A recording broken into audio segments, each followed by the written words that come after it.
এখন আমরা সখরীয় ভাববাদীর পুস্তকের ১ অধ্যায় পাঠ করছি। সখরীয়ের প্রাপ্ত ২টি দর্শনের বৃত্তান্ত। দারিয়াবশের ২য় বৎসরের ৮ম মাসে সদাপ্রভুর এই বাক্য ইদ্দোর পৌত্র বেরিখিয়ের পুত্র সখরীয় ভাববাদীর নিকটে উপস্থিত হইল। সদাপ্রভু তোমাদের পিতৃপুরুষদের প্রতি অতিশয় ক্রোধাবিষ্ট হইয়াছিলেন। অতএব তুমি এই লোকদিগকে বল, বাহিনীগণের সদাপ্রভু এই কথা বলেন, তোমরা আমার প্রতি ফিরো। ইহা বাহিনীগণের সদাপ্রভু বলেন, আমিও তোমাদের প্রতি ফিরিব। ইহা বাহিনীগণের সদাপ্রভু বলেন। তোমরা তোমাদের পিতৃপুরুষদের সদৃশ হইও না। তাহাদিগকে পূর্বকালীন ভাববাদীগণ উচ্চস্বরে বলিত, বাহিনীগণের সদাপ্রভু এই কথা কহেন, তোমরা আপন আপন কুপথ হইতে ও আপন আপন কুকার্য হইতে ফিরো। কিন্তু তাহারা শুনিত না, আমার কথায় কর্ণপাত করিত না। ইহা সদাপ্রভু বলেন। তোমাদের পিতৃপুরুষেরা কোথায়? এবং ভাববাদীগণ কি নিত্যজীবী? কিন্তু আমি আপন দাস ভাববাদীগণকে যাহা যাহা আজ্ঞা করিয়াছিলাম, আমার সেই সকল বাক্য ও বিধান কি তোমাদের পিতৃপুরুষদের নাগাল পায় নাই?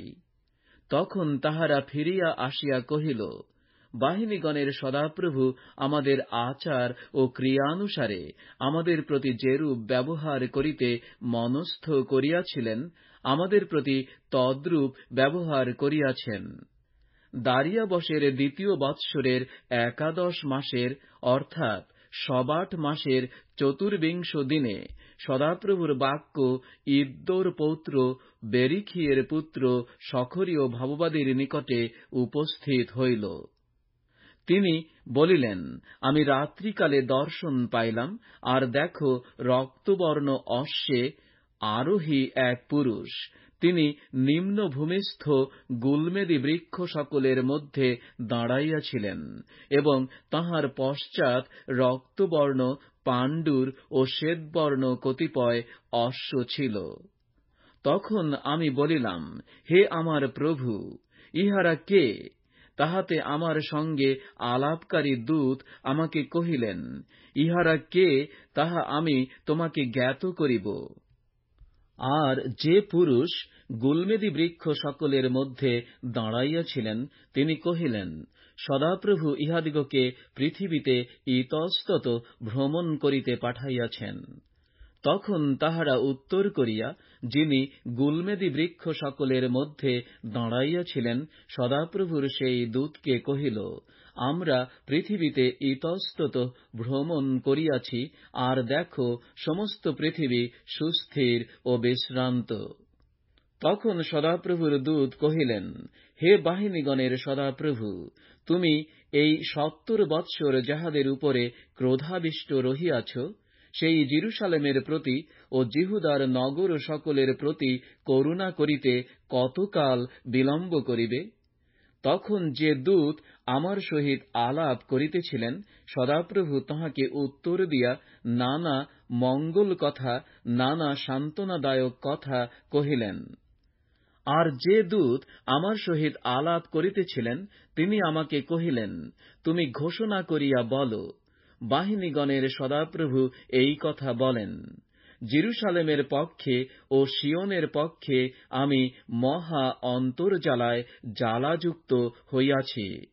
আর নিশ্চিন্ত জাতিগণের প্রতি আমি মহা ক্রোধাবিষ্ট হইয়াছি, কেননা আমি যৎকিঞ্চিৎ ক্রোধাবিষ্ট হইলে তাহারা অমঙ্গলার্থে সাহায্য করিল। এই জন্য সদাপ্রভু এই কথা বলেন, আমি করুণা করিয়া জেরুসালেমে ফিরিয়া আসিলাম, তাহার মধ্যে আমার গৃহ নির্মিত হইবে, ইহা বাহিনীগণের সদাপ্রভু বলেন, এবং জেরুসালেমে সূত্রপাত হইবে।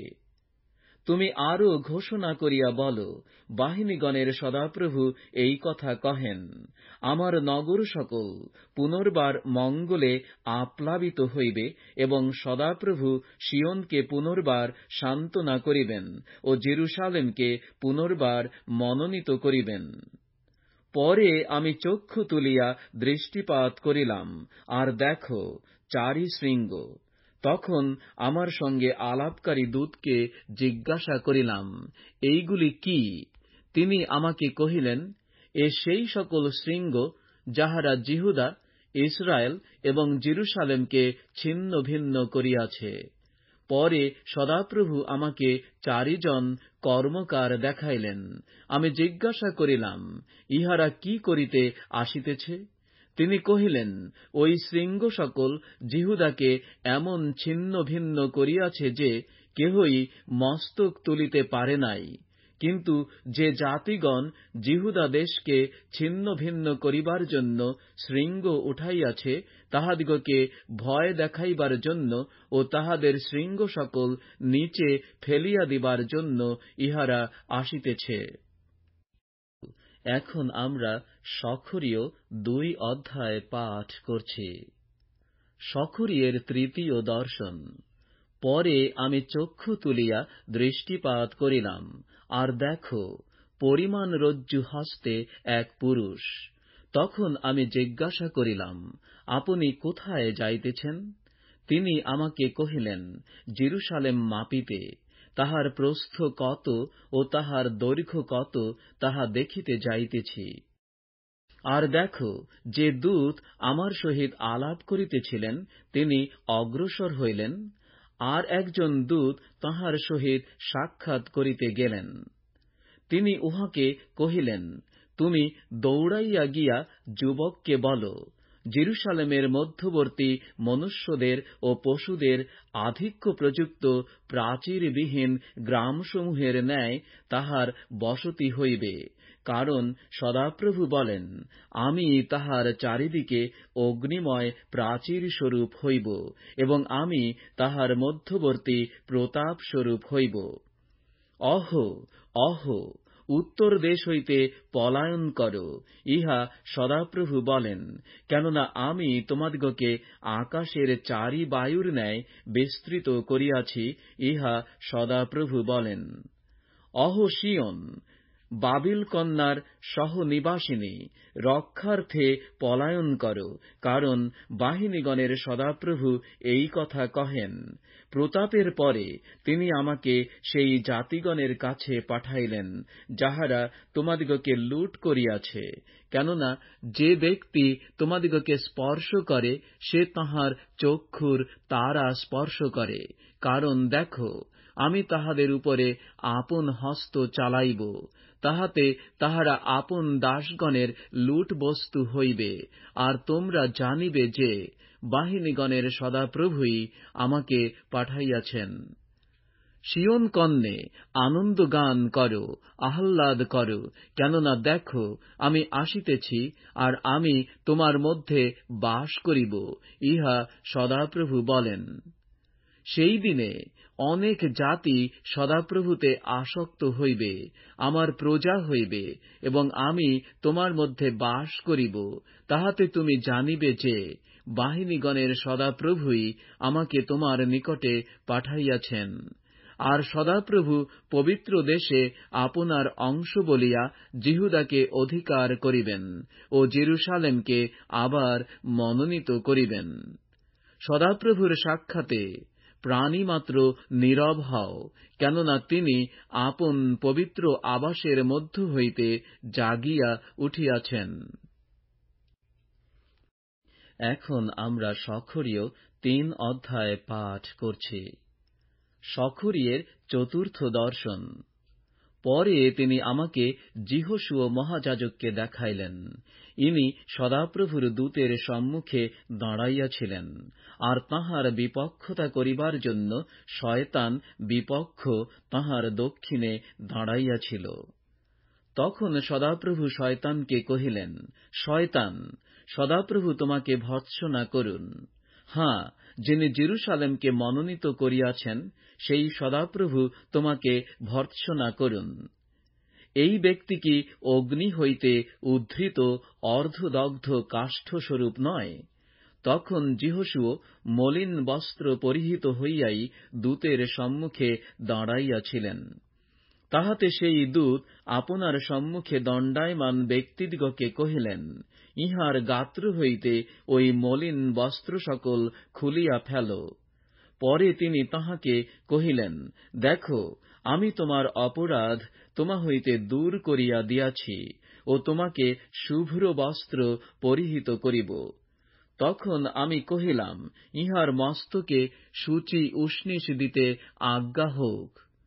তখন তাহার মস্তকে সূচি উষ্ণিস দেওয়া হইল এবং তাহাকে বস্ত্র পরিধান করানো হইল। আর সদাপ্রভুর দূত নিকটে দাঁড়াইয়া রহিলেন।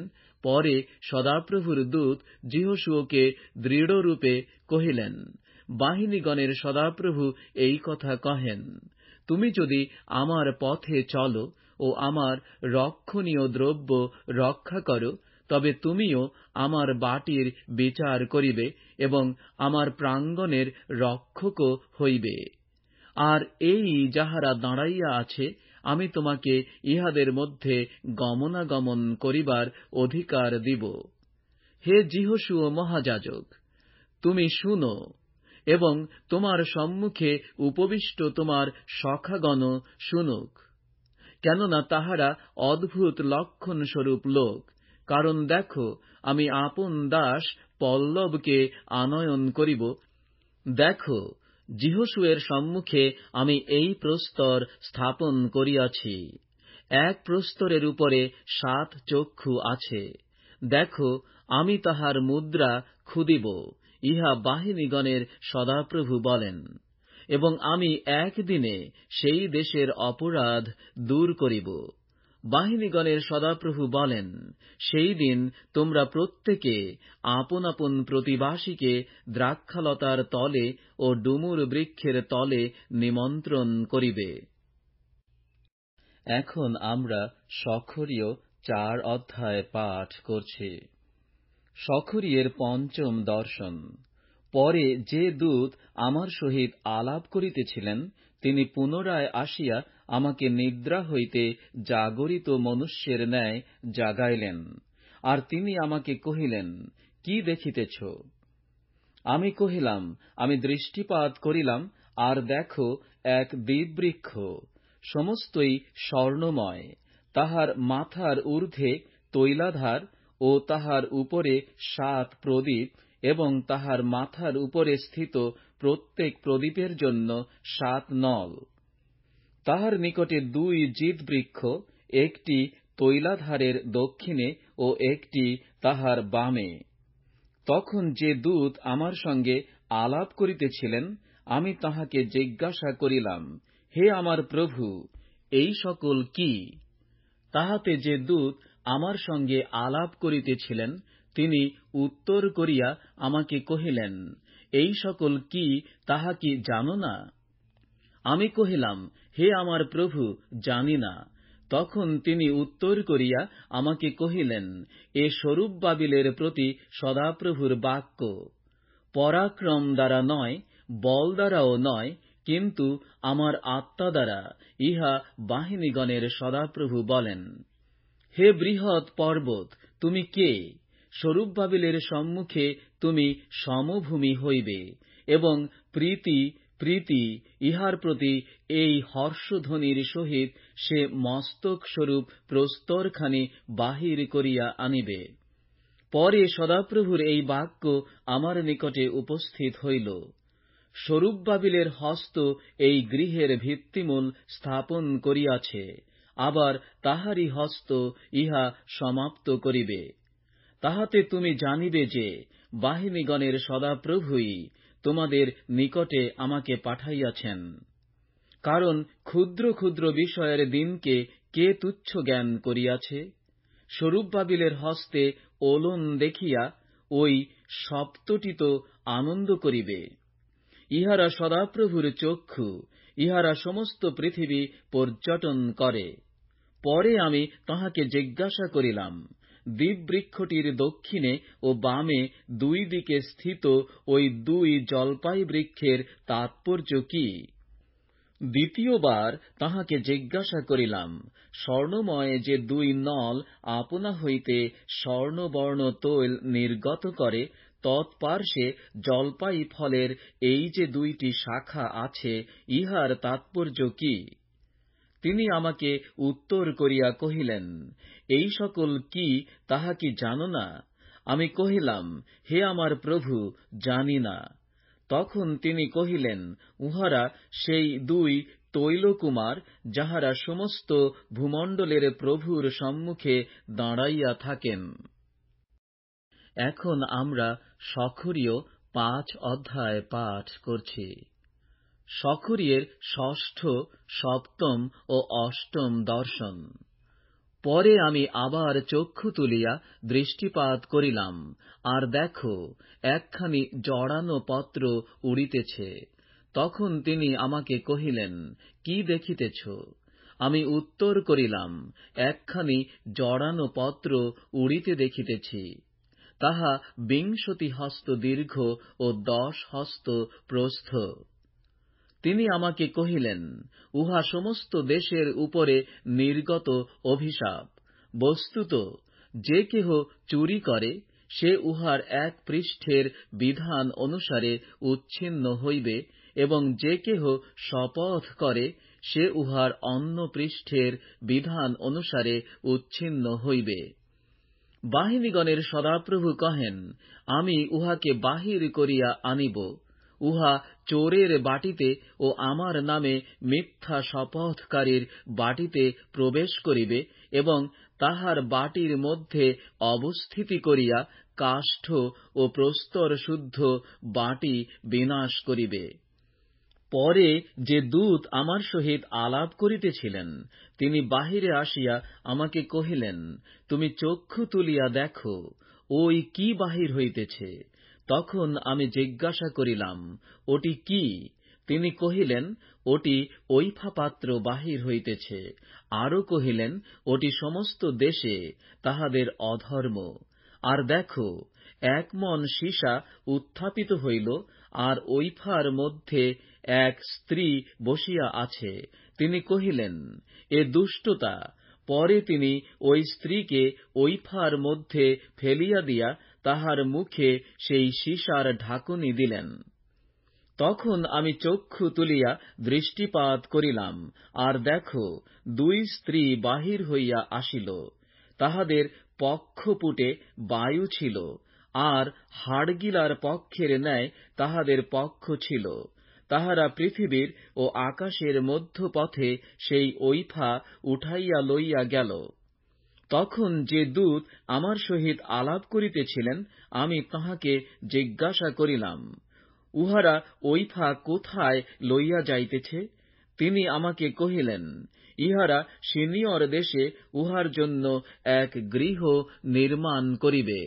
তাহা প্রস্তুত হইলে তথায় উহাকে আপন স্থানে স্থাপন করা যাইবে। এখন আমরা সখরীয় 6 অধ্যায় পাঠ করছি। পরে আমি পুনর্বার চক্ষু তুলিয়া দৃষ্টিপাত করিলাম, আর দেখো, 2 পর্বতের মধ্য হইতে 4 রথ বাহির হইল। সেই 2 পর্বত পিত্তলের পর্বত। প্রথম রথে রক্তবর্ণ অশ্বগণ, দ্বিতীয় রথে কৃষ্ণবর্ণ অশ্বগণ, তৃতীয় রথে শ্বেতবর্ণ অশ্বগণ ও চতুর্থ রথে বিন্দু চিত্রিত বলবান অশ্বগণ ছিল। তখন যে দূত আমার সহিত আলাপ করিতেছিলেন, আমি তাহাকে কহিলাম, হে আমার প্রভু, এই সকল কি? সেই দূত উত্তর করিয়া আমাকে কহিলেন, ইহারা স্বর্গের 4 বায়ু, সমস্ত পৃথিবীর প্রভুর সাক্ষাতে দাঁড়াইয়া থাকিবার পরে বাহির হইয়া আসিতেছেন। যে রথে কৃষ্ণবর্ণ অশ্বগণ আছে, তাহা উত্তর দেশে যাইতেছে, ও শ্বেতবর্ণ অশ্বগণ তাহাদের পশ্চাতে পশ্চাতে চলিল, এবং বিন্দু চিত্রিত অশ্বগণ দক্ষিণ দেশে চলিল। আর বলবান অশ্বগণ চলিল, এবং পৃথিবীতে ইতস্তত ভ্রমণ করিবার অনুমতি প্রার্থনা করিল। তাহাতে তিনি কহিলেন, চলিয়া যাও, পৃথিবীতে ইতস্তত ভ্রমণ কর। তাহাতে তাহারা পৃথিবীতে ইতস্তত ভ্রমণ করিল। তখন তিনি আমাকে ডাকিয়া কহিলেন, দেখো, যাহারা উত্তর দেশে যাইতেছে, তাহারা উত্তর দেশে আমার আত্মাকে সুস্থির করিয়াছে। রাজ সিংহাসনে উপবিষ্ট যাজক। পরে সদাপ্রভুর এই বাক্য আমার নিকটে উপস্থিত হইল, তুমি নির্বাসিত লোকদের নিকট হইতে, অর্থাৎ হিলদয়, টোবিয় ও জিদায়ের নিকট হইতে রৌপ্য ও স্বর্ণ গ্রহণ কর। সেই দিন যাও, সফনিয়ের পুত্র যোশিয়ের বাটিতে গমন কর। বাবিল হইতে তাহারা তথায় আসিয়াছে।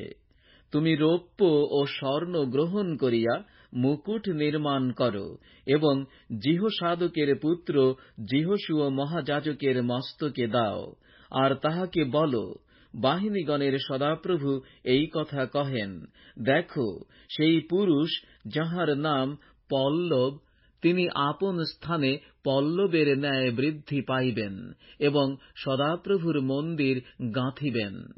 হাঁ, তিনি সদাপ্রভুর মন্দির গাঁথিবেন। তিনি প্রভা ধারণ করিবেন, আপন সিংহাসনে বসিয়া কর্তৃত্ব করিবেন এবং আপন সিংহাসনের উপরে উপবিষ্ট যাজক হইবেন। তাহাতে এই দুইয়ের মধ্যে শান্তির মন্ত্রণা থাকিবে। পরন্তু হেলেমের, টোবিয়ের ও জিদায়ের নিমিত্ত এবং সফনিয়ের পুত্রের সৌজন্যের নিমিত্ত এই মুকুট শরণার্থে সদাপ্রভুর মন্দিরে থাকিবে। আর দূরস্থ লোকেরা আসিয়া সদাপ্রভুর মন্দির নির্মাণে সাহায্য করিবে। আর তোমরা জানিবে যে বাহিনীগণের সদাপ্রভুই তোমাদের কাছে আমাকে পাঠাইয়াছেন। তোমরা যদি যত্নপূর্বক আপনাদের ঈশ্বর সদাপ্রভুর বাক্যে মনোযোগ কর, তবে ইহা সিদ্ধ হইবে। এখন আমরা সখরীয় 7 অধ্যায় পাঠ করছি। উপবাস বিষয়ক প্রশ্ন ও তাহার উত্তর। আর দারিয়াবশ রাজার 4th বৎসরে কিসলেব নামক 9ম মাসের 4th দিনে সদাপ্রভুর বাক্য সখরীয়ের নিকটে উপস্থিত হইল। তৎকালে বৈথেলের লোকেরা সরেৎসরকে, রেগম্মেলককে ও তাহাদের লোকদিগকে সদাপ্রভুর কাছে বিনতি করিতে প্রেরণ করিল। বাহিনীগণের সদাপ্রভুর গৃহের যাজকদিগকে এবং ভাববাদীগণকে জিজ্ঞাসা করিতে পাঠাইল যে, আমি এত বৎসর যেরূপ করিতেছি, তদ্রূপ 5ম মাসে আপনাকে পৃথক করিয়া কি বিলাপ করিব? তখন বাহিনীগণের সদাপ্রভুর এই বাক্য আমার নিকটে উপস্থিত হইল, তুমি দেশের সকল লোককে ও যাজকগণকে এই কথা বল, তোমরা এই 70 বৎসর কাল 5ম ও 7ম মাসে যখন উপবাস ও বিলাপ করিয়াছ, তখন তাহা কি আমারই উদ্দেশ্যে করিয়াছ? আর যখন ভোজন কর ও পান কর, তখন কি আপনারাই ভোজন ও আপনারাই পান করো না?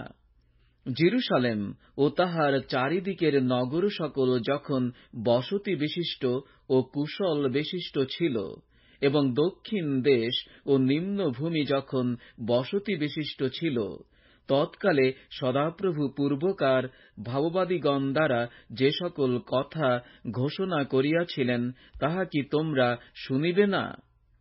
আর সদাপ্রভুর এই বাক্য সখরীয়ের নিকটে উপস্থিত হইল। বাহিনীগণের সদাপ্রভু এই কথা বলিয়াছেন, তোমরা যথার্থ বিচার কর এবং প্রত্যেকে আপন আপন ভ্রাতার সহিত সদয় ও করুণ ব্যবহার কর এবং বিধবা, পিতৃহীন, বিদেশী ও দুঃখী লোকদের প্রতি উপদ্রব করিও না। এবং তোমরা কেহ মনে মনে আপন ভ্রাতার অনিষ্ট চিন্তা করিও না, কিন্তু তাহারা কর্ণপাত করিতে অসম্মত হইয়া ঘাড় ফিরাইত, এবং যেন শুনিতে না পায়, সেই জন্য আপন আপন কর্ণ ভারী করিত। হাঁ, তাহারা আপন আপন অন্তঃকরণ হীরকের ন্যায় কঠিন করিত, যেন ব্যবস্থা শুনিতে না হয়, এবং বাহিনীগণের সদাপ্রভু আপনার আত্মা দ্বারা পূর্বকার ভাববাদীগণের হস্তে যে সকল বাক্য প্রেরণ করিতেন, তাহাও শুনিতে না হয়। এই জন্য বাহিনীগণের সদাপ্রভু হইতে মহাক্রোধ উপস্থিত হইল। তখন তিনি ডাকিলে তাহারা যেমন শুনিত না, তদনুসারে বাহিনীগণের সদাপ্রভু এই কথা কহিলেন, তাহারা ডাকিলে আমিও শুনিব না, আর আমি ঘূর্ণবায়ু দ্বারা তাহাদিগকে অপরিচিত সর্বজাতির মধ্যে ছিন্ন ভিন্ন করিব। এইরূপে তাহাদের পরে দেশ এমন ধ্বংসিত হইয়াছে যে, তাহা দিয়া কেহ গমনাগমন করে নাই। এইরূপে তাহারা মনোরম্য দেশকে ধ্বংসস্থান করিয়াছিল। সখরীয় ভাববাদী পুস্তক ৮ অধ্যায়। পরে বাহিনীগণের সদাপ্রভুর এই বাক্য উপস্থিত হইল।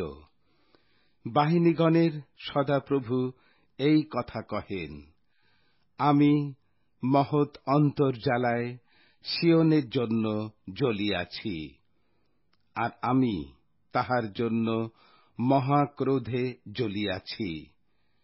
সদাপ্রভু এই কথা কহেন, আমি সিয়নে ফিরিয়া আসিয়াছি, আমি জেরুসালেমের মধ্যে বাস করিব, আর জেরুসালেম সত্যপুরী নামে এবং বাহিনীগণের সদাপ্রভুর পর্বত পবিত্র পর্বত নামে আখ্যাত হইবে।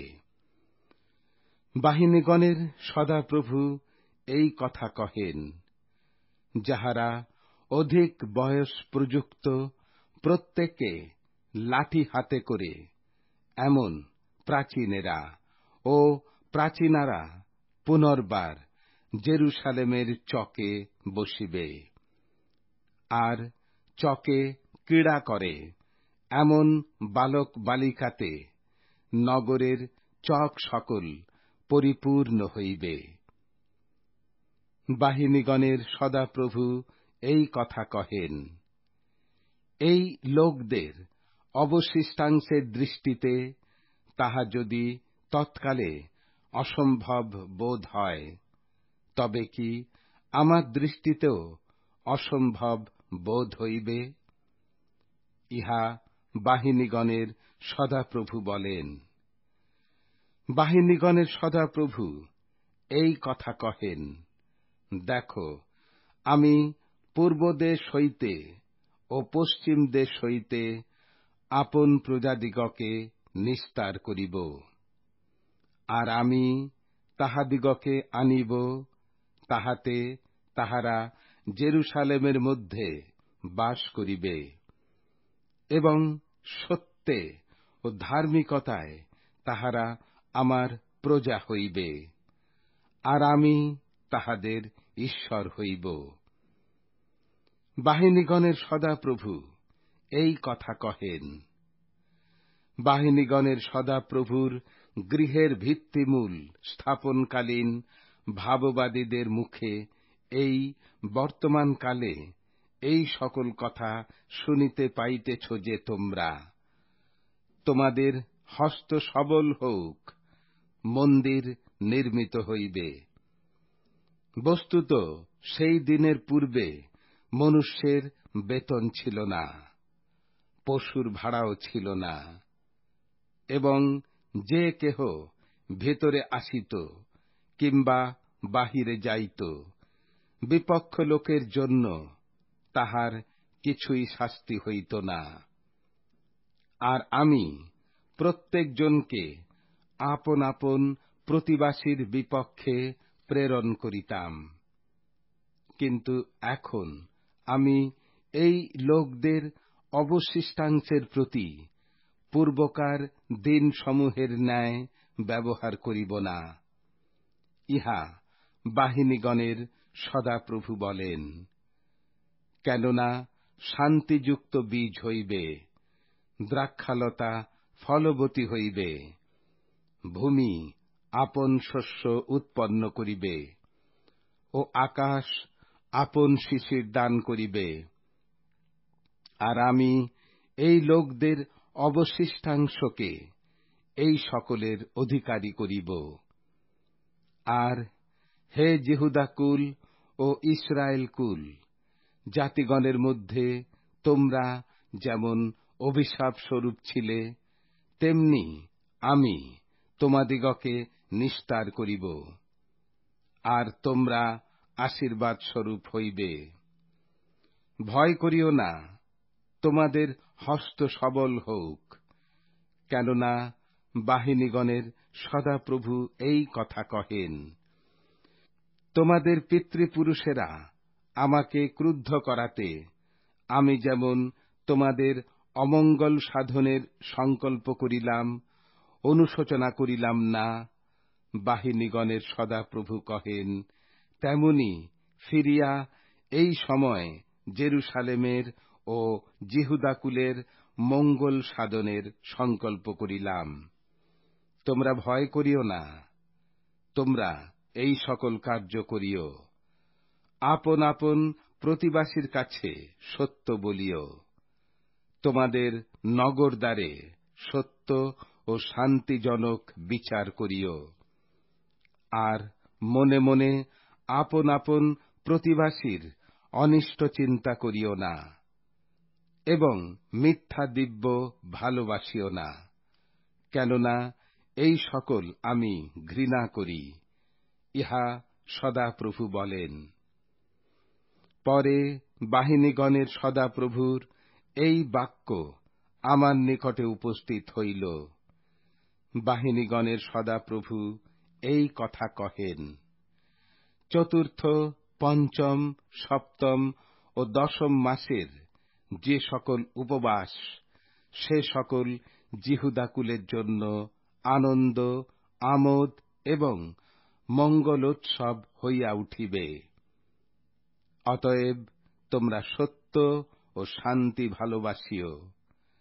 বাহিনীগণের সদাপ্রভু এই কথা কহেন, ইহার পরে নানা জাতি এবং অনেক নগরের নিবাসীরা আসিবে।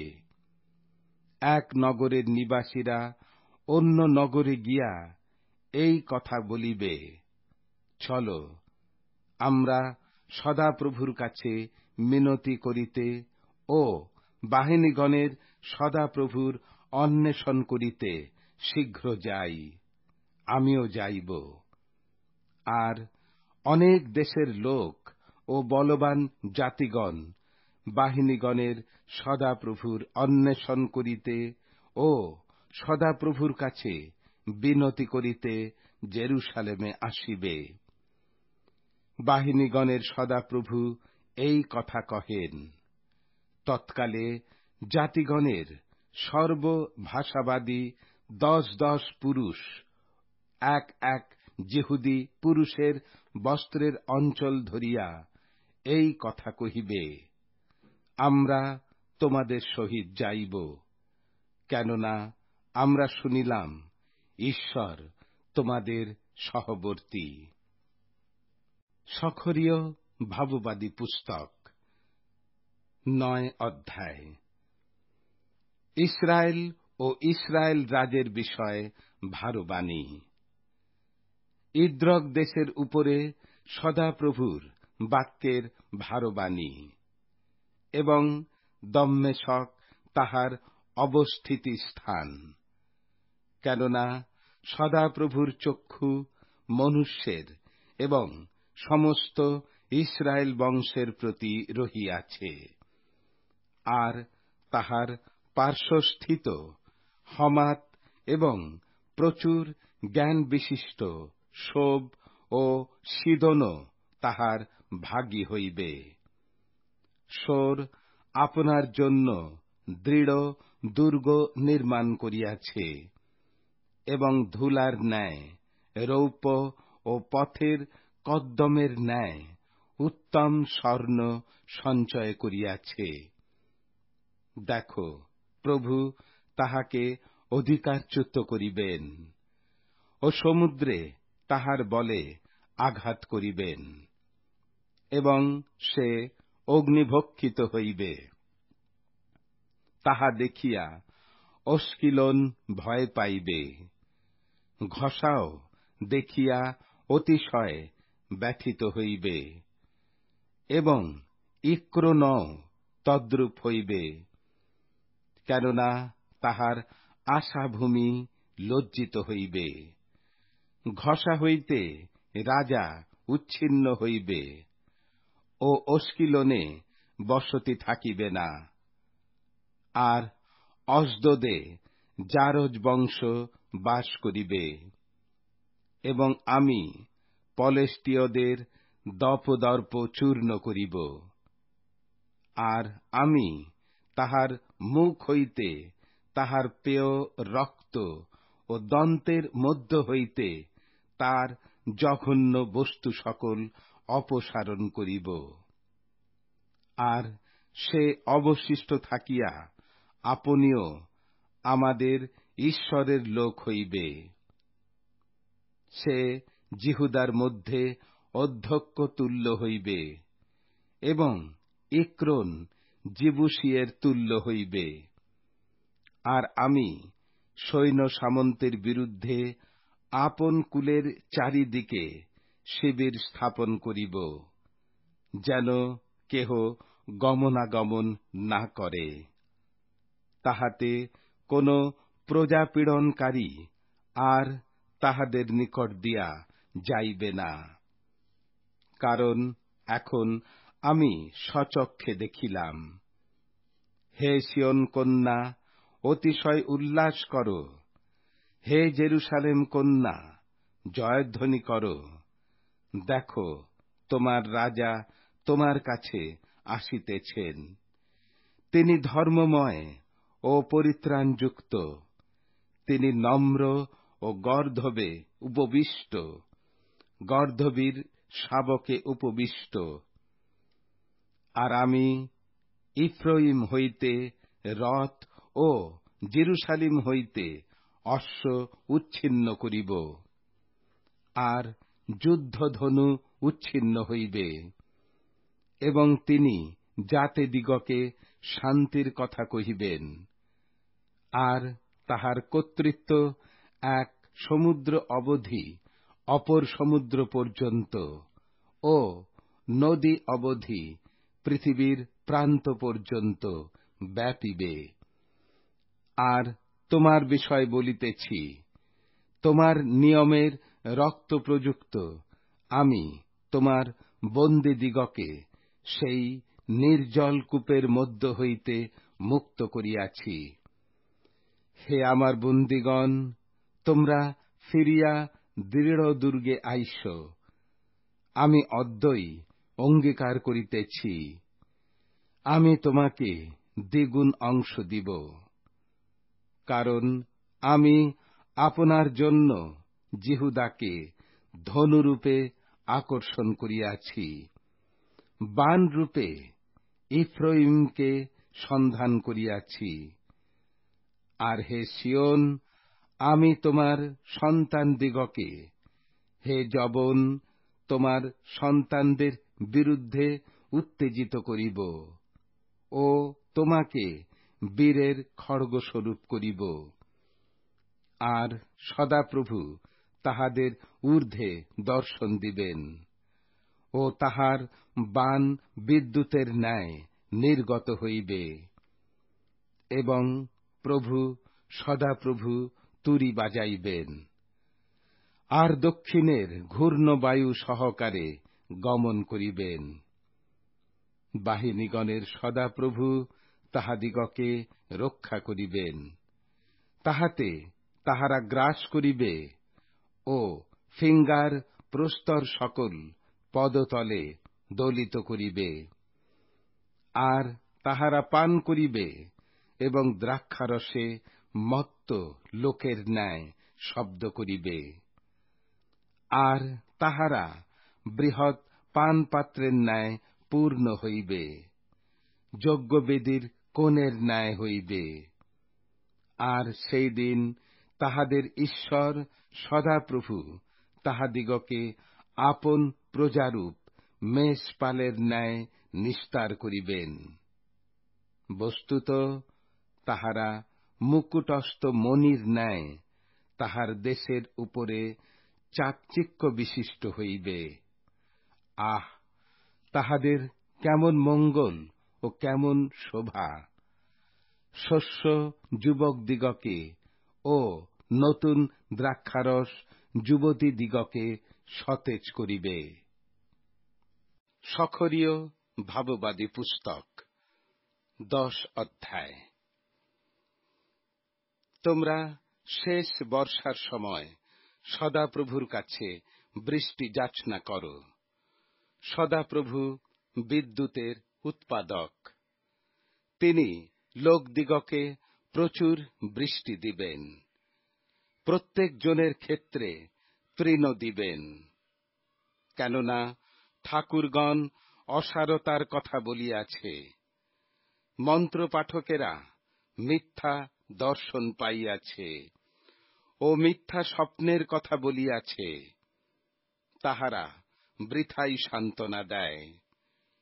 এই কারণ লোকেরা মেষপালের ন্যায় চলিয়া যায় ও দুঃখ পায়, কেননা পালক নাই। পালকদের প্রতি আমার ক্রোধ প্রজ্বলিত হইতেছে, আর আমি ছাগদিগকে প্রতিফল দিব। কারণ বাহিনীগণের সদাপ্রভু আপন পাল জিহুদাকুলের তত্ত্বাবধান করিয়াছেন এবং তাহাকে আপনার সতেজ যুদ্ধাশ্বের ন্যায় করিবেন। তাহা হইতে কোণের প্রস্তর, তাহা হইতে গোঁজ, তাহা হইতে যুদ্ধধনু, তাহা হইতে সমুদয় শাসনকর্তা উৎপন্ন হইবে। বীরগণের ন্যায় তাহারা যুদ্ধে শত্রুদিগকে পথের করদমে মর্দন করিবে। তাহারা যুদ্ধ করিবে, কেননা সদাপ্রভু তাহাদের সহবর্তী। আর অশ্বারোহীগণ লজ্জিত হইবে। আর আমি জিহুদা কুলকে বিক্রমী করিব, যোসেফ কুলকে ত্রাণপ্রাপ্ত করিব এবং তাহাদিগকে ফিরাইয়া আনিব। কেননা তাহাদের প্রতি আমার করুণা আছে এবং তাহারা এমন হইবে যেন আমি তাহাদিগকে পরিত্যাগ করি নাই। কারণ আমি তাহাদের ঈশ্বর সদাপ্রভু, আর আমি তাহাদিগকে প্রার্থনার উত্তর দিব। আর ইফ্রহিম বীরের তুল্য হইবে এবং দ্রাক্ষারস দ্বারা যেমন আনন্দ হয়, তাহাদের অন্তঃকরণ তেমনি আনন্দ করিবে। তাহাদের সন্তানগণ দেখিবে ও আহ্লাদিত হইবে। তাহাদের অন্তঃকরণ সদাপ্রভুতে উল্লাস করিবে। আর আমি শীষ দিয়া তাহাদিগকে ডাকিব, তাহাদিগকে একত্র করিব। কারণ আমি তাহাদিগকে মুক্ত করিয়াছি এবং তাহারা যেমন বহুবংশ ছিল, তেমনি বহুবংশ হইবে। আর আমি জাতিগণের মধ্যে তাহাদিগকে বপন করিব। তাহারা নানা দূর দেশে আমাকে স্মরণ করিবে। আর তাহারা আপন আপন সন্তানগণ সহ জীবিত থাকিবে ও ফিরিয়া আসিবে। আমি তাহাদিগকে মিশর দেশ হইতে ফিরাইয়া আনিব, অসুর হইতে সংগ্রহ করিব। আমি তাহাদিগকে গিলিয়দ দেশে ও লিবাননে আনিব, আর তাহাদের স্থানের আকুলান হইবে। আর তিনি সংকট সাগর দিয়া যাইবেন। তরঙ্গময় সমুদ্রকে প্রহার করিবেন। তাহাতে নীল নদের সকল গভীর স্থান শুষ্ক হইবে, অসুরের গর্ব খর্ব হইবে ও মিশরের রাজদণ্ড দূরীকৃত হইবে। আর আমি তাহাদিগকে সদাপ্রভুতে বিক্রমী করিব, এবং তাহারা তাহার নামে গমনাগমন করিবে। ইহা সদাপ্রভু বলেন। সখরীয় ভাববাদী পুস্তক 11 অধ্যায়। হে লিবানন, তোমার কবাট সকল খুলিয়া দাও। অগ্নি তোমার এরস বৃক্ষ সকল গ্রাস করুক। হে দেবদারু, হাহাকার করো, কেননা এরস বৃক্ষ পতিত, তরুরাজ সকল নষ্ট হইল। হে বাসনের আলন বৃক্ষ সকল, হাহাকার করো, কেননা দুর্গম বন ভূমিষ্যাৎ হইল। মেষ পালকদের হাহাকার ধ্বনি, কারণ তাহাদের গৌরব নষ্ট হইল। যুবা সিংহদের গর্জন ধ্বনি, কেননা জর্দনের শোভাস্থান নষ্ট হইল। অযোগ্য মেষপালকেরা ও উত্তম মেষপালক। আমার ঈশ্বর সদাপ্রভু এই কথা কহিলেন, তুমি এই বৌদ্ধ মেষপাল চরাও। তাহাদের অধিকারীগণ তাহাদিগকে বধ করে, তথাপি তাহাদিগকে দোষী মনে করে না, এবং তাহাদের বিক্রয়কারীরা প্রত্যেকজন বলে, ধন্য সদাপ্রভু, আমি ধনী হইলাম। এবং তাহাদের পালকগণ তাহাদের প্রতি দয়ার্দ্র হয় না, কারণ সদাপ্রভু কহেন, আমি দেশ নিবাসীদের প্রতি আর দয়ার্দ্র হইব না। কিন্তু দেখো, আমি মনুষ্যদের মধ্যে প্রত্যেকজনকে তাহার প্রতিবাসীর হস্তে ও তাহার রাজার হস্তে সমর্পণ করিব। তাহারা দেশকে চূর্ণ করিবে, আর আমি তাহাদের হস্ত হইতে কাহাকেও উদ্ধার করিব না। তখন আমি সেই বৌদ্ধ মেষপালককে সত্য সেই দুঃখী মেষদিগকে চরাইতে লাগিলাম। আর আমি আপনার জন্য 2টি পাঁচনি লইলাম। তাহার একটির নাম প্রসন্নতা, অন্যটির নাম ঐক্যবন্ধন রাখিলাম। আর আমি সেই মেষপাল চরাইলাম। আর আমি 1 মাসের মধ্যে তাহার 3 জন পালককে উচ্ছিন্ন করিলাম, কারণ আমার প্রাণ তাহাদের প্রতি অসহিষ্ণু হইল, এবং তাহাদের প্রাণও আমাকে ঘৃণা করিল। তখন আমি কহিলাম, আমি তোমাদিগকে চরাইব না। যে মরে সে মরুক, ও যে উচ্ছিন্ন হয় সে উচ্ছিন্ন হোক, এবং অবশিষ্ট লোকেরা একজন অন্যের মাংস গ্রাস করুক। পরে আমি প্রসন্নতা নামক আমার পাঁচনি লইলাম, তাহা খণ্ড খণ্ড করিলাম, যেন সর্বজাতির সহিত কৃত আমার নিয়ম ভঙ্গ করি। আর সেই দিন তাহা ভগ্ন হইল। তাই পালের মধ্যে যে সকল দুঃখী আমাতে মনোযোগ করিত, তাহারা জ্ঞাত হইল যে ইহা সদাপ্রভুর বাক্য। তখন আমি তাহাদিগকে কহিলাম, যদি তোমাদের ভালো বোধ হয়, তবে আমার বেতন দাও, নতুবা ক্ষান্ত হও। অতএব তাহারা আমার বেতন বলিয়া 30 রৌপ্য মুদ্রা তৌল করিয়া দিল। তখন সদাপ্রভু আমাকে কহিলেন, উহা কুম্ভকারের কাছে ফেলিয়া দাও। বিলক্ষণ মূল্য, উহাদের বিচারে আমি এইরূপ মূল্যবান।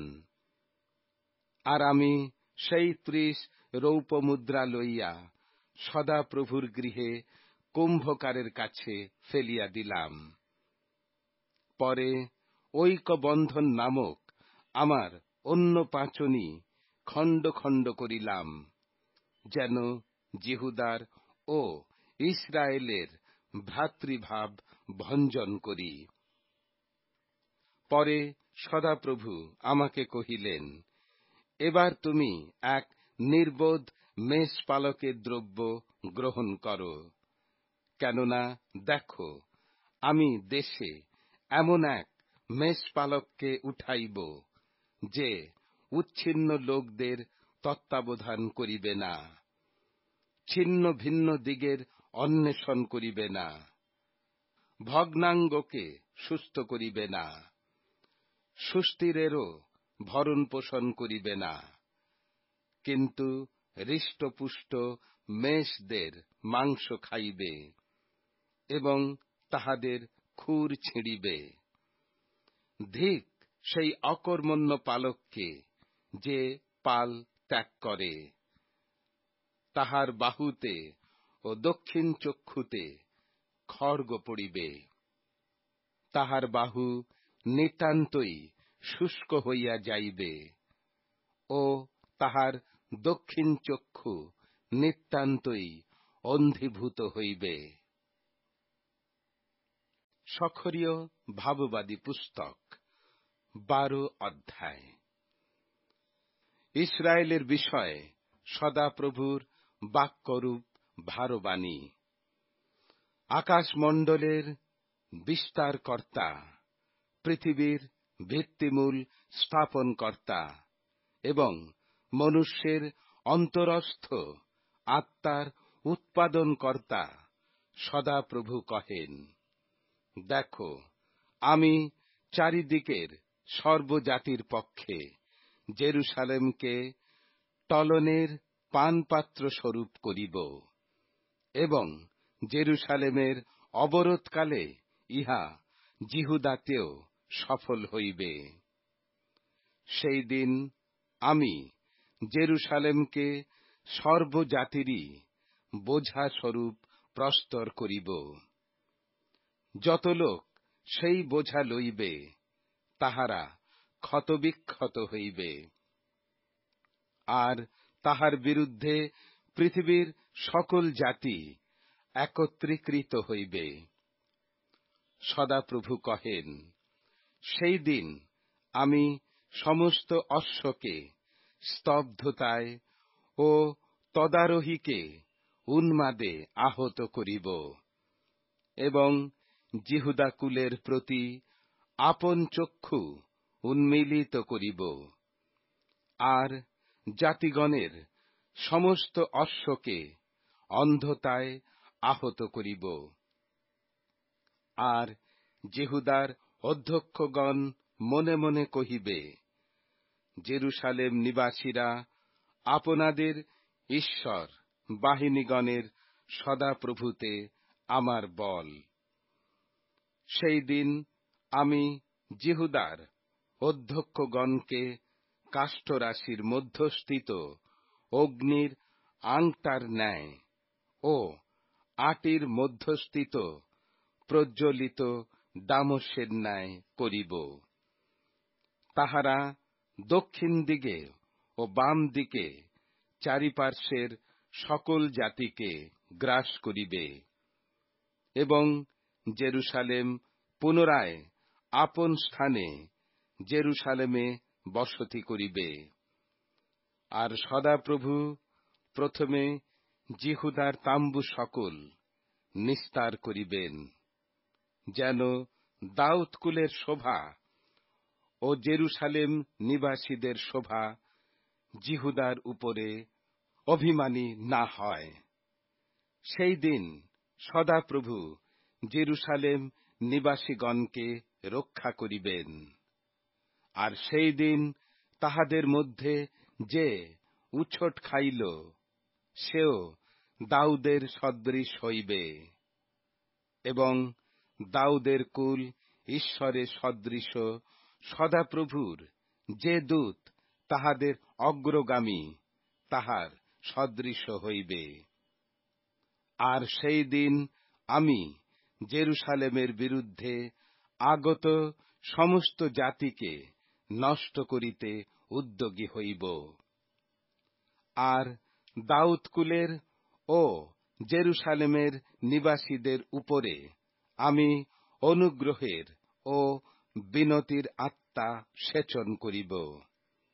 তাহাতে তাহারা যাহাকে বিদ্ধ করিয়াছে, সেই আমার প্রতি দৃষ্টিপাত করিবে এবং তাহার জন্য বিলাপ করিবে, যেমন একমাত্র পুত্রের জন্য বিলাপ করা যায়, এবং তাহার জন্য শোকাকুল হইবে, যেমন প্রথমজাত পুত্রের জন্য লোকে শোকাকুল হয়। সেই দিন জেরুসালেমে অতিশয় বিলাপ হইবে, যেমন বিলাপ মগ্গিদোন সমস্থলিতে হদদ রিম্মনে হইয়াছিল। দেশীয় প্রত্যেক গোষ্ঠী পৃথক পৃথক বিলাপ করিবে।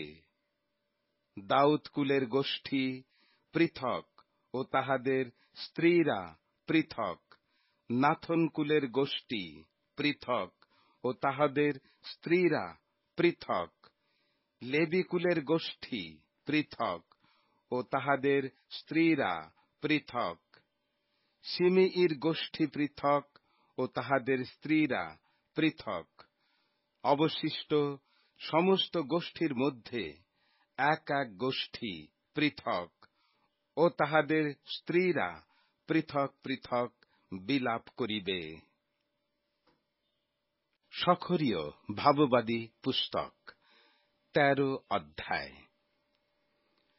সেই দিন দাউদ কুলের ও জেরুসালেম নিবাসীদের জন্য পাপ ও অশৌচ হরণার্থে এক উনুই খোলা যাইবে।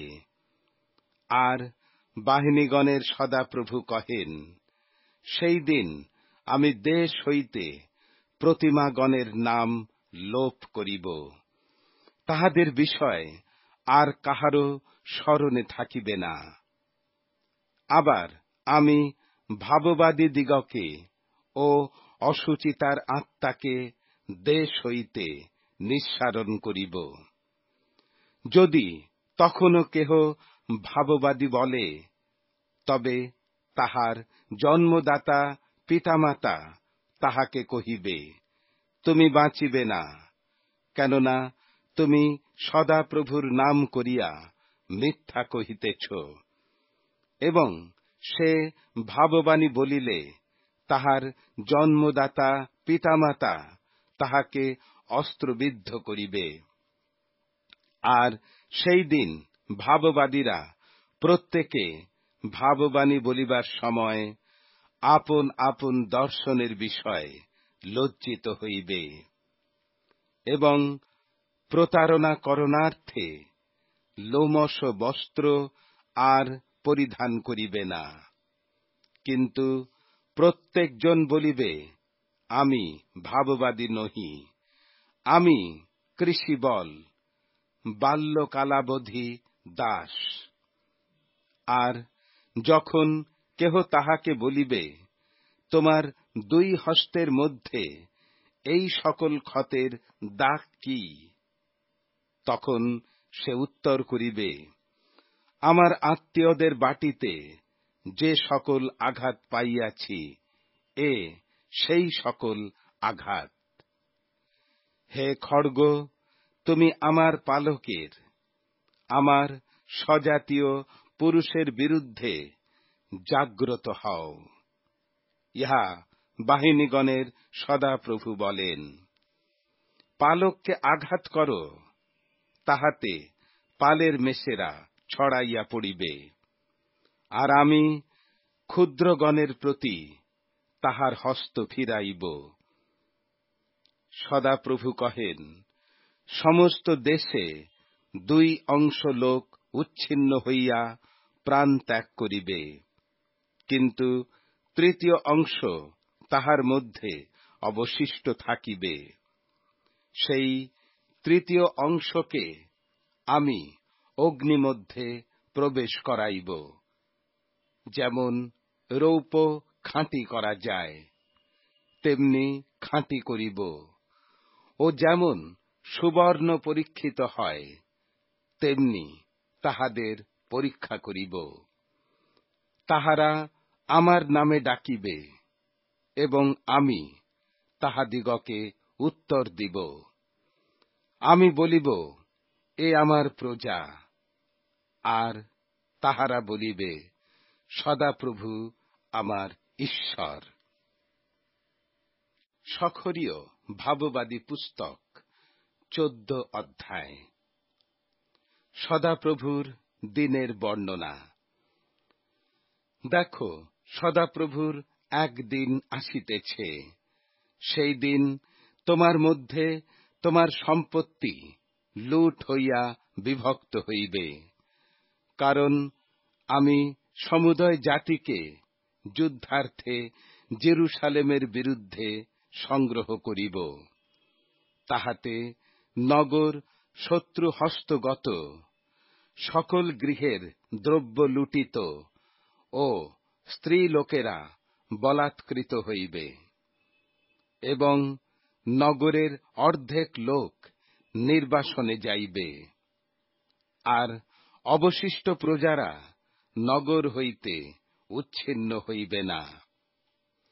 তখন সদাপ্রভু বাহির হইবেন, এবং সংগ্রামের দিনে যেমন যুদ্ধ করিয়াছিলেন, তেমনি ওই জাতিগণের সহিত যুদ্ধ করিবেন। আর সেই দিন তাহার চরণ সেই জৈতুন পর্বতের উপরে দাঁড়াইবে, যাহা জেরুসালেমের সম্মুখে পূর্ব দিকে অবস্থিত। তাহাতে জৈতুন পর্বতের মধ্যদেশ পূর্ব দিকে ও পশ্চিম দিকে বিদীর্ণ হইয়া অতি বৃহৎ উপত্যকা হইয়া যাইবে। পর্বতের অর্ধেক উত্তর দিকে ও অর্ধেক দক্ষিণ দিকে সরিয়া যাইবে। তখন তাহারা আমার পর্বতগণের উপত্যকা দিয়া পলায়ন করিবে, কেননা পর্বতগণের সেই উপত্যকা আশ্রল পর্যন্ত যাইবে। হাঁ, তোমরা পলায়ন করিবে, যেমন জিহুদা রাজ উশিয়ের সময় ভূমিকম্পের সম্মুখ হইতে পলায়ন করিয়াছিলে। আর আমার ঈশ্বর সদাপ্রভু আসিবেন। তোমার সঙ্গে পবিত্রগণ সকলেই আসিবেন। আর সেই দিন আলো হইবে না, জ্যোতির্গণ সংকুচিত হইবে। সে অদ্বিতীয় দিন হইবে। সদাপ্রভুই তাহার তত্ত্ব জানেন। তাহা দিবসও হইবে না, রাত্রিও হইবে না, কিন্তু সন্ধ্যাকালে দীপ্তি হইবে। আর সেই দিন জেরুসালেম হইতে জীবন্ত জল নির্গত হইবে। তাহার অর্ধেক পূর্ব সমুদ্রের দিকে ও অর্ধেক পশ্চিম সমুদ্রের দিকে যাইবে। তাহা গ্রীষ্ম ও শীতকালে থাকিবে। আর সদাপ্রভু সমস্ত দেশের উপরে রাজা হইবেন। সেই দিন সদাপ্রভু অদ্বিতীয় হইবেন, এবং তাহার নামও অদ্বিতীয় হইবে। গেবা অবধি জেরুসালেমের দক্ষিণস্থ রিম্মৌন পর্যন্ত সমস্ত দেশ রূপান্তর প্রাপ্ত হইয়া আরাবা তলভূমির ন্যায় হইবে, এবং নগরটি উন্নত হইয়া আপন স্থানে বসতি বিশিষ্ট হইবে। বিন্যামিনের দ্বার অবধি প্রথম দ্বারের স্থান পর্যন্ত, কোণের দ্বার পর্যন্ত এবং হননলের দুর্গ অবধি রাজার দ্রাক্ষাযন্ত্র পর্যন্ত সেইরূপ হইবে।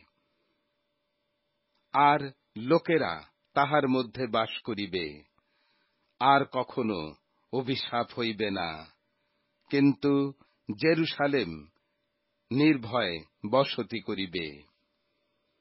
আর যে সকল জাতি জেরুসালেমের বিরুদ্ধে যুদ্ধযাত্রা করিবে, সদাপ্রভু এইরূপ আঘাতে তাহাদিগকে আহত করিবেন, চরণে ভর দিয়া দাঁড়াইবার সময় তাহাদের মাংস ক্ষয় পাইবে, কোটরে চক্ষু দুটি ক্ষয় পাইবে ও মুখে জিহ্বা ক্ষয় পাইবে। আর সেই দিন তাহাদের মধ্যে সদাপ্রভু হইতে মহা কোলাহল হইবে। তাহারা প্রত্যেকজন আপন আপন প্রতিবাসীর হস্ত ধরিবে, এবং প্রত্যেকের হস্ত আপন আপন প্রতিবাসীর বিরুদ্ধে উত্তোলিত হইবে। জিহুদাও জেরুসালেমে যুদ্ধ করিবে, এবং চারিদিকের সমস্ত জাতির ধন, স্বর্ণ, রৌপ্য ও বস্ত্র অতিশয় প্রচুর রূপে সঞ্চয় করা যাইবে। আর সেই সকল শিবিরে উপস্থিত অশ্ব, অশ্বতর, উষ্ট্র, গর্ধব প্রভৃতি সকল পশুর প্রতি আঘাত ওই আঘাতের ন্যায় হইবে। আর জেরুসালেমের বিরুদ্ধে আগত সমস্ত জাতির মধ্যে তাহারা অবশিষ্ট থাকিবে। তাহারা বৎসর বৎসর বাহিনীগণের সদাপ্রভুর রাজার কাছে প্রণিপাত করিতে ও কুটিরোৎসব পালন করিতে আসিবে। আর পৃথিবীর গোষ্ঠী সকলের মধ্যে যাহারা বাহিনীগণের সদাপ্রভু রাজার কাছে প্রণিপাত করিতে জেরুসালেমে না আইসে, তাহাদের উপরে বৃষ্টি হইবে না। মিশরের গোষ্ঠী যদি না আইসে উপস্থিত না হয়, তবে তাহাদের উপরে বৃষ্টি হইবে না। যে সকল জাতি কুটিরোৎসব পালন করিতে না আসিবে, তাহাদিগকে সদাপ্রভু যে আঘাতে আহত করিবেন, সেই আঘাত উহাদের প্রতিও ঘটিবে। ইহা মিশরের দণ্ড হইবে। এবং যে সকল জাতি কুটিরোৎসব পালন করিতে না আসিবে, তাহাদের সকলের সেই দণ্ড হইবে। সেই দিন সদাপ্রভুর উদ্দেশ্যে পবিত্র এই কথা অশ্বগণের ঘণ্টিকাতে থাকিবে, এবং সদাপ্রভুর গৃহে স্থিত হাঁড়িগুলি যজ্ঞবেদীর সম্মুখস্থ পাত্র সকলের তুল্য হইবে। আর জেরুসালেমের ও জিহুদার সমস্ত হাঁড়ি বাহিনীগণের সদাপ্রভুর উদ্দেশ্যে পবিত্র হইবে। এবং যাহারা বলিদান করে, তাহারা সকলে আসিয়া তাহার মধ্যে কোন কোন হাঁড়ি লইয়া তাহাতে পাক করিবে। আর সেই দিন বাহিনীগণের সদাপ্রভুর গৃহে কোন কনানীয় আর থাকিবে না।